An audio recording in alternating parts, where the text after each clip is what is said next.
Je vous demande de faire de ce 30 juin 1960 une date illustre que vous garderez ineffaçablement gravée dans vos cœurs. Congo, Congo nde mboka ngo mokengeli koi, mboka ngo mokengeli léopard. Comprenez mon émotion. Mikolo tosekanaki na mosolo ya mboka Congo ekoki, tofungwani misolelo, tomoni bozoba nyonso tosali po ya kobongisa Congo avenir. Ebongi tosala Congo bokomona pamba lobi bokolula yango. Mbote pe bandelia poso malamu na bino nyonso balandi ya Info Plus HD bino ba oyo bozwi susu occasion malamu ya kulanda biso mokolo ya lelo. Tofungola basango na biso kuna na Addis Abeba précieusement na Éthiopie pona koyebisa bino que président de la République Félix Antoine Tshisekedi Tshilombo a participé ki bon na 37e sommet ya ba chef d'état pe ya gouvernement kasina yango ba rencontre diplomatique et salemaki ebele mokolo ya dimanche pe lundi oyo ba détail na elema oyo. Ba rencontre diplomatique elandanaki ebele penza na Addis Abeba kuna na Éthiopie na 37e mini sommet ya ba chef d'état pe ya gouvernement. Penyonso ezalaki kaka autour ya situation sécuritaire ya Est ya République démocratique du Congo. Pe mokolo ya dimanche 18 février oyo ezalaki bongo tour ya tripartite ya président ya Afrique du Sud ya Burundi pe ya République démocratique du Congo pona kolobela déploiement ya ba troupe na Est ya RDC pe président Félix Antoine Tshisekedi Tshilombo na homologue naye Cyril Ramaphosa ya Afrique du Sud pe Evariste Ndayishimiye ya Burundi basololaki na oyo etali coordination ya opération sur terrain oyo ezali bongo ya force sud-africaine oyo eko intervenir na cadre ya SADC pe oyo ya Burundi na cadre ya bilatéral. Par ailleurs, mini sommet oyo ezalaki initié na président ya Angola João Lourenço ezalaki clôturé samedi na format moko bilatéral. Pe médiation angolaise est décidé ko poursuivre discussion bilatérale oyo na Luanda na mikolo ezali koya. Kaka na ba effort diplomatique na yeboye ba que chef de l'État Félix Antoine Tshisekedi Tshilombo a échangé ki lisusu na homologue na ye ya Zambie pe entretien na bango ezalaki na oyo etali renforcement ya coopération bilatérale entre Kinshasa pe Lusaka.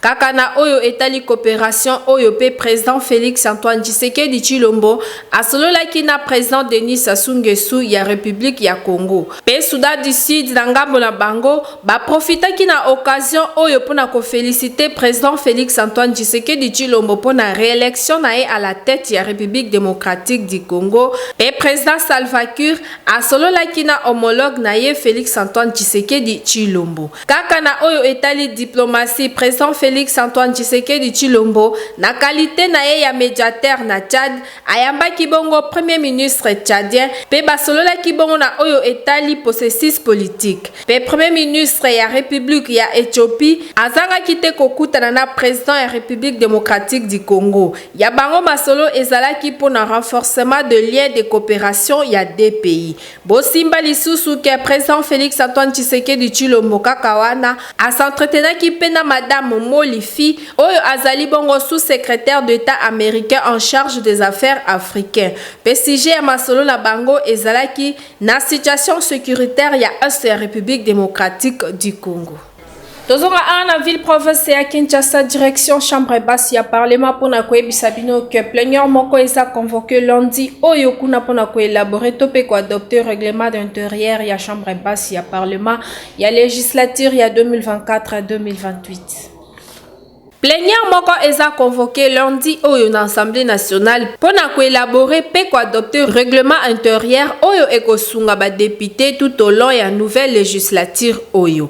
Ezalaki na plénière ya le 2 février nde honorable Christophe Mbosonko Diapwanga asengaki na ba député ba déposer lecture minutieuse ya règlement intérieur ya chambre pona kotala soki bakoki kosala modification na yango pour que na législature oyo groupe ya ba parlementaire ya opposition mususu ba se retrouvaki amputé po ba misusu ba kotaki na union sacrée de la nation pe ba continuaki ko fonctionner na moins de 25 membres oyo babandaki ko se contredire na règlement intérieur pe et entretenaki plus de 150 députés non inscrits kasi pona koluka kobongisa situation wana plus de 50 députés oyo baza dirigé na Jacques Njoli ba déposer modification ya règlement peut-être ezalaki déjà déposé pe ba eli ba telemelaki modification ya règlement oyo ezalaki programmé na plénière pona kolobake ba pesaki bango test wana na dernier moment wana ezali ko violer principe po document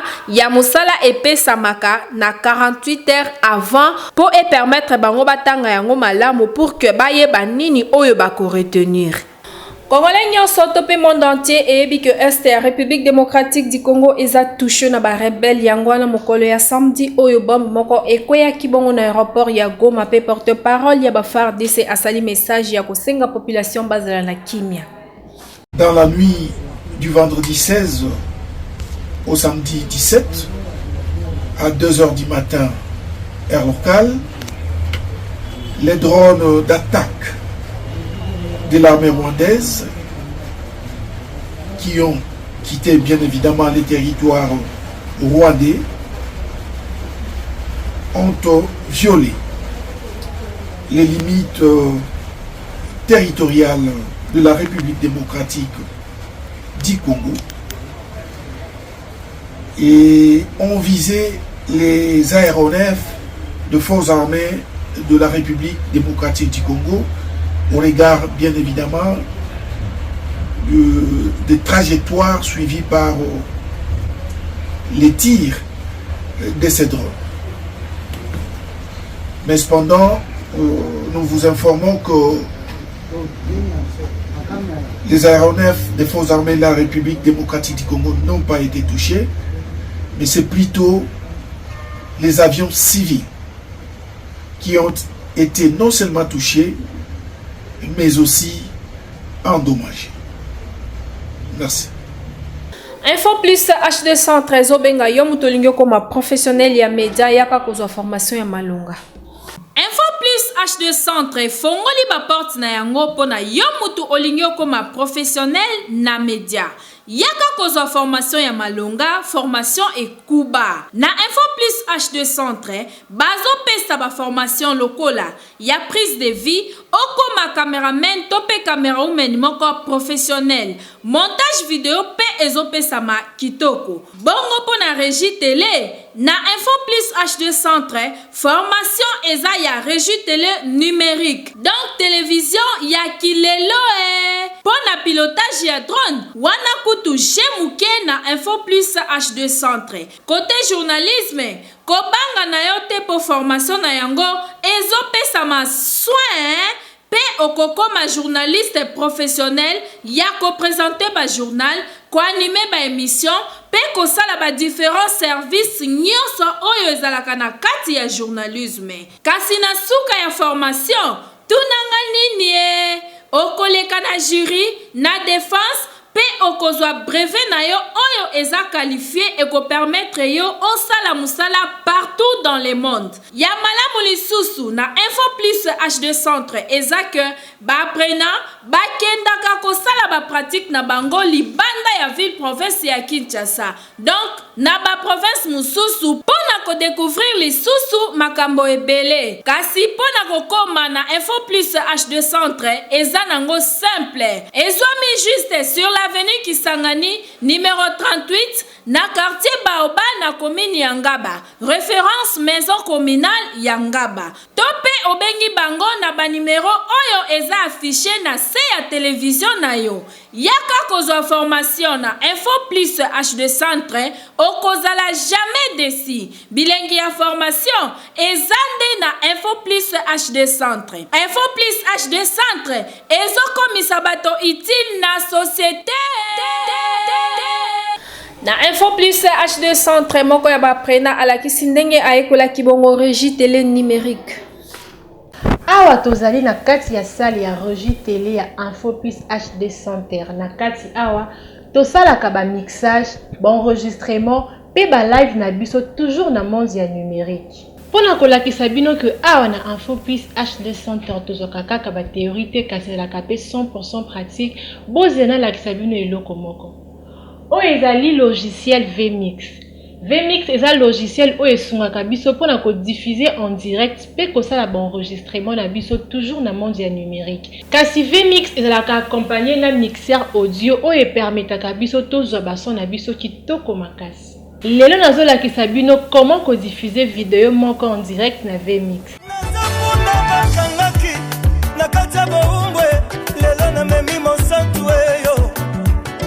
Destination Jérusalem yo. Tela mama batandi mapute yo yo. Bakoyemba ozana yo. Ozana ozana. Kemona yawe yo. Kemona yawe yo yo yo. Kemona yawe yo. Kemona yawe yo yo yo. Kemona yawe yo. Oh. Livré pour nos offenses, ressuscité pour notre justification.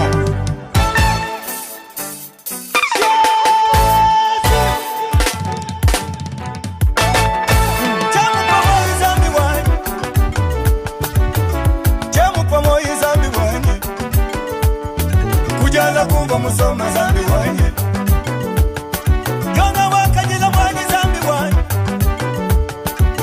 Chemu mwana muntu zambi wanye Uwa mwa kufuila bantu zambi wanye Zambi kumele la mezi zambi wanye Kushi ya butumi mujulu papaya Oh Bolinga mutema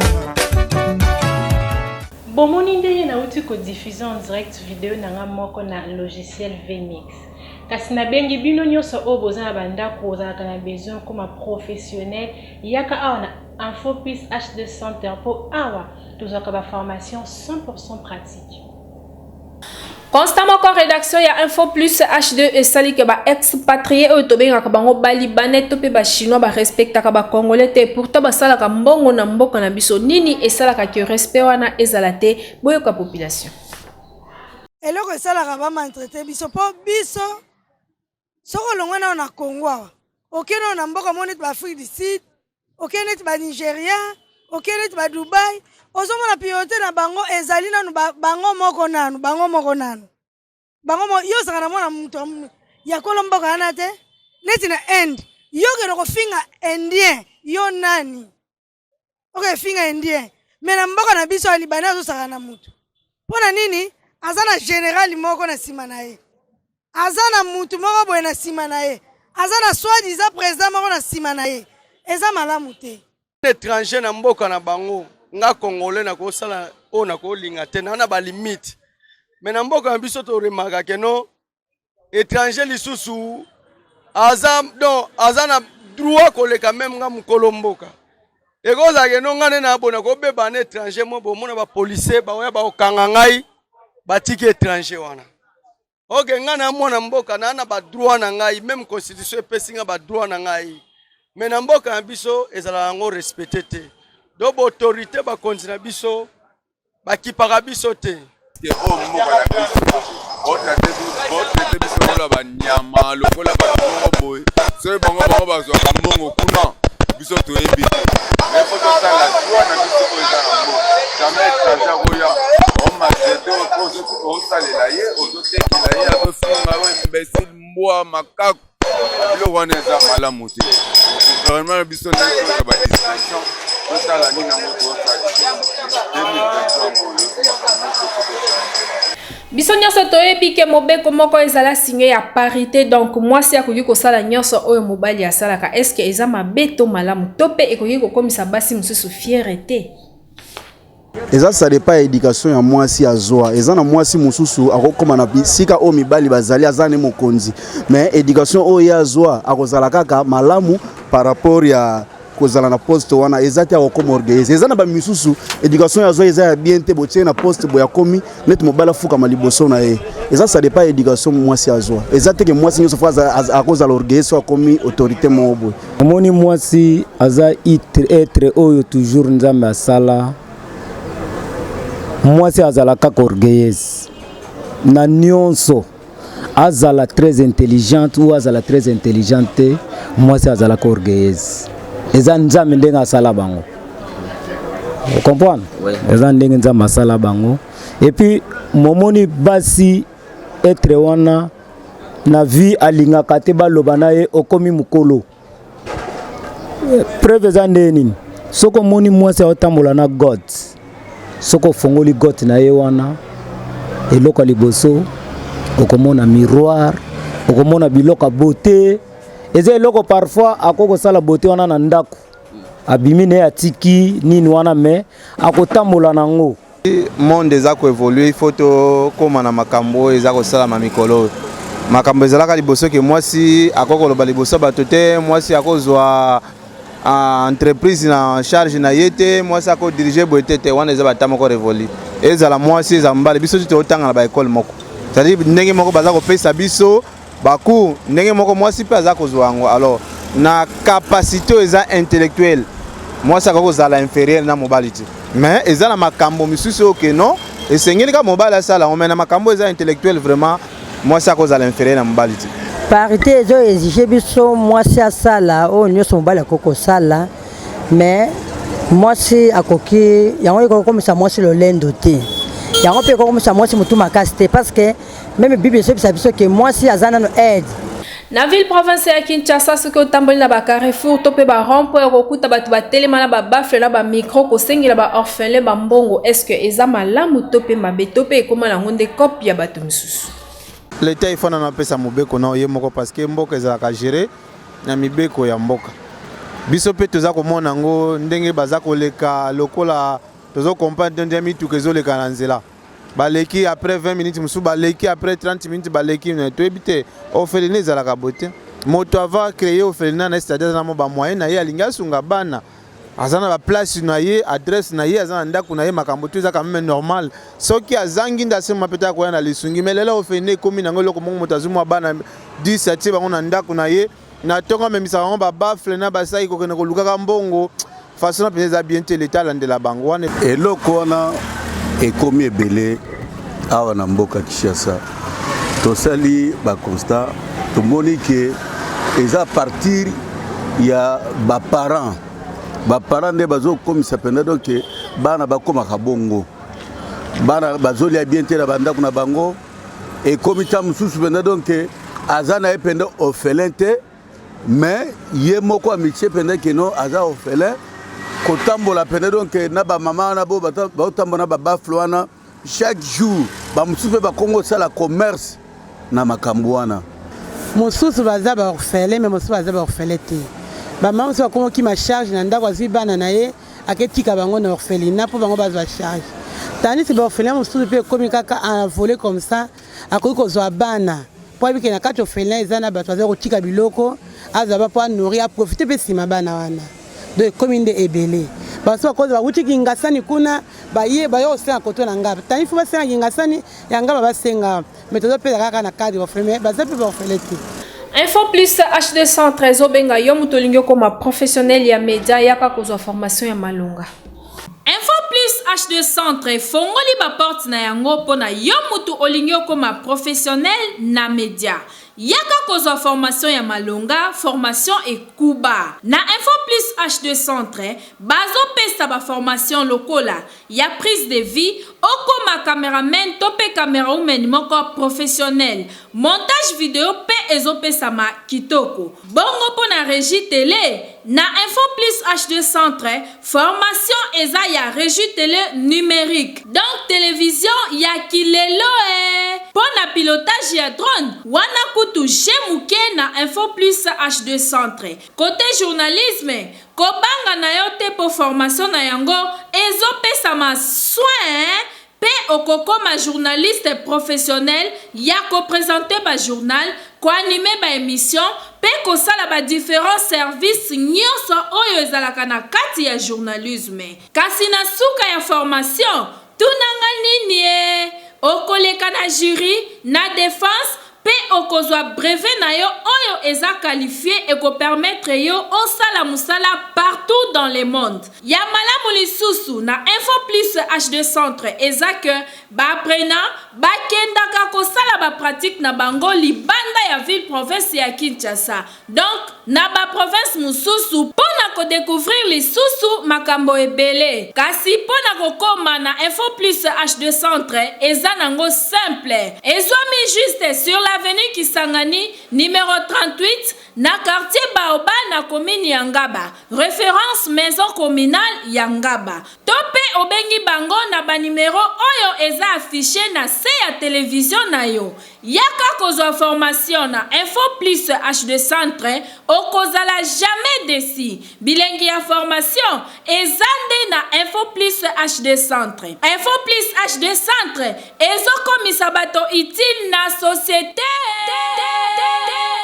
Les fous du français, album ya bandeko ya le français par la musique au bâti na marché pour améliorer langue française na minoko ya bana biso kasi bola na nzembo na bango moko ya kitoko oyo Info Plus HD est proposé bino.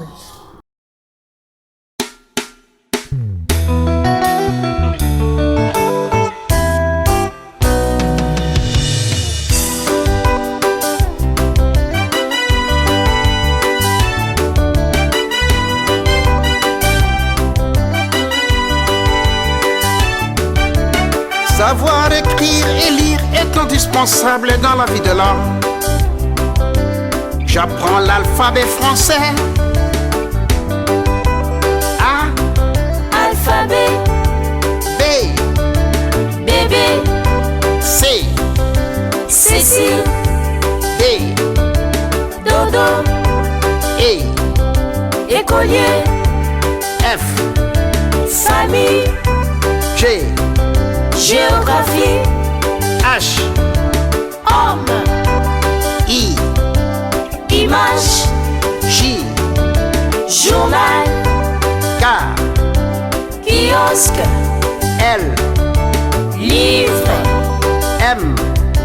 Maman. N. Nature. O. Orange. P. Papa. Qui. Quartier. R. Rivière. S. Santé. T. Tambour. U. Usine. V. Valise. W. Wallon. X. Xylophone. Y. Yahoo. Z. Zèbre.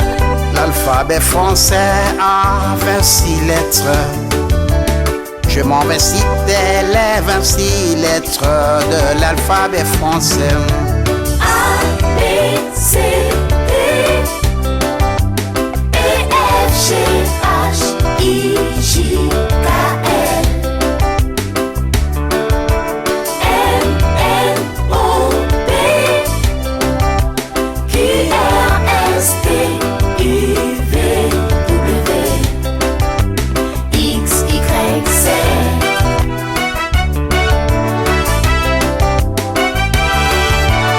Savoir écrire et lire est indispensable dans la vie de l'homme. A, B, C, D, E, F, G, H, I, J, K, L, M, N, O, P, Q, R, S, T, U, V, W, X, Y, Z. L'alphabet français a 6 voyelles. A, E, I, O, U, Y. A, E, U, O, U, Y. A, E, I, O. Savoir écrire et lire est indispensable dans la vie de l'homme. A, B, C, D, E, F, G, H, I, J, K, L, M, N, O, P, Q, R, S, T, U, V, W,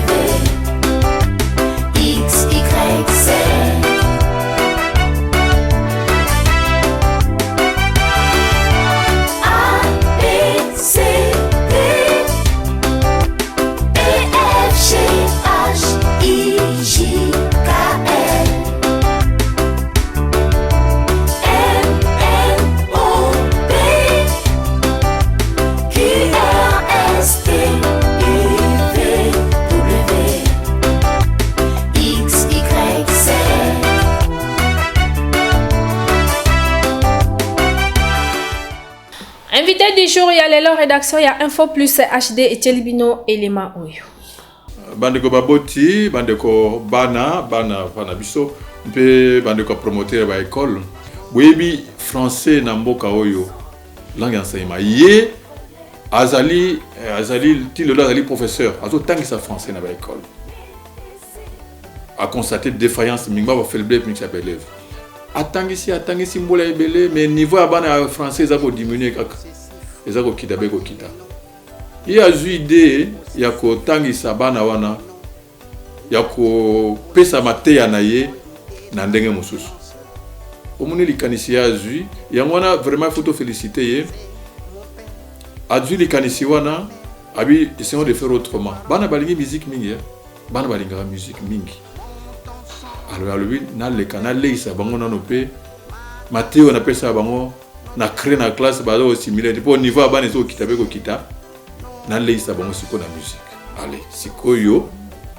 Et à côté si banzembo ba notion na ye nyonso atangisaka ba nini toloba grammaire, conjugaison, formation de phrases nyonso wana o atangisaka na classe à côté si atiango na banzembo tala abimisi yango support liboso yango ayo ezali audio oyo eza ba vidéo na yango pe soko tali na audio oyo contenu nango exemple lokola torba totanga alphabet français, la syllabe, les mots possessifs, les fous du français, hein?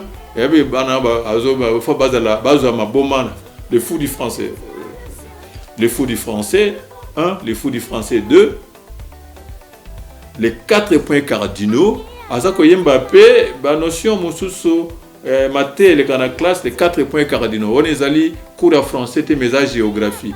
Nous c'est ça kana kati.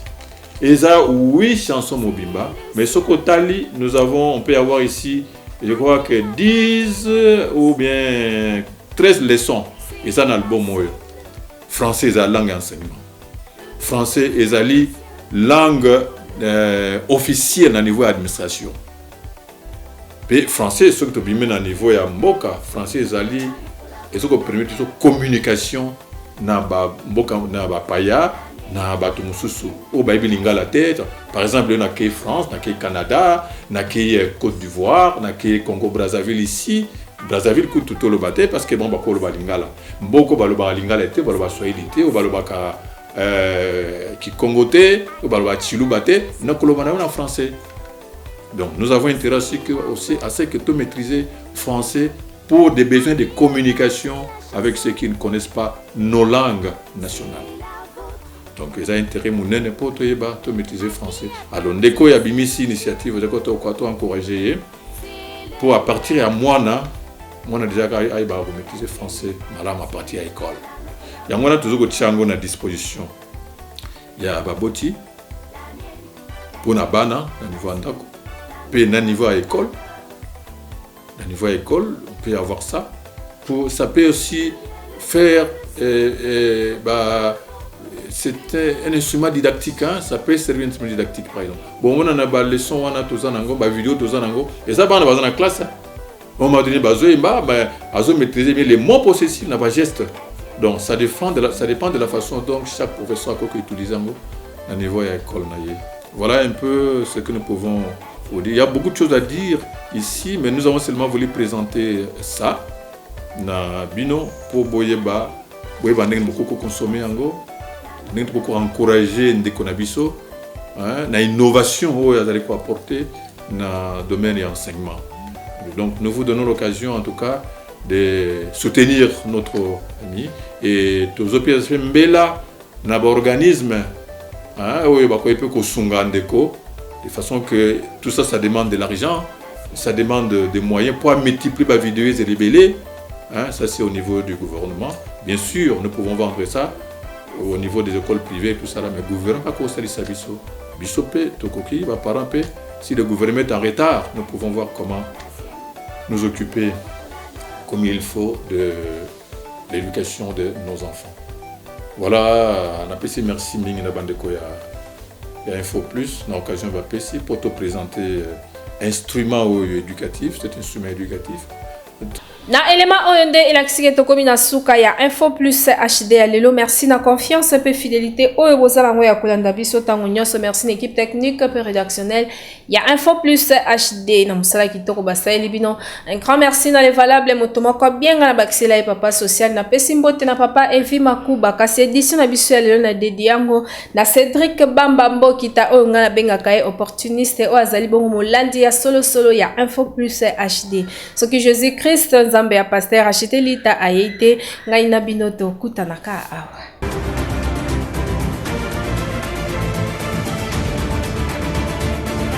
Mikolo tosekanaki na mosolo ya mboka Kongo ekoki tofungwani misolelo tomoni bozoba nyonso tosali mpo ya kobongisa Kongo aveni ebongi tosala Kongo bokomona pamba lobi mbokolula yango.